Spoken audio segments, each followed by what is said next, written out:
Hi!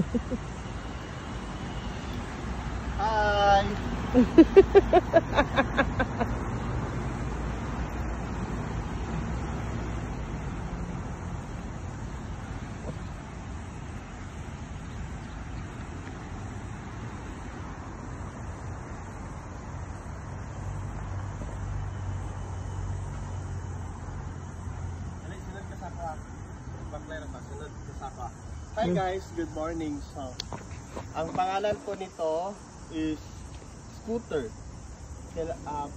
Kailangan mo munang mag-scan ng app, Line app. Tapos bayaran mo lang siya through online. Tapos mayroon siyang it costs about $12. Ayan, for 60 minutes per day for 3 days.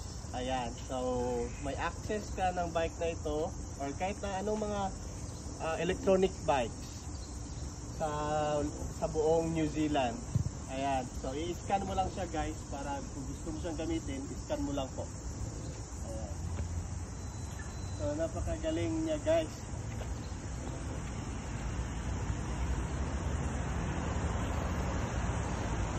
Sige. Solar din po kasi ito eh. 1 minute lang. Kapin.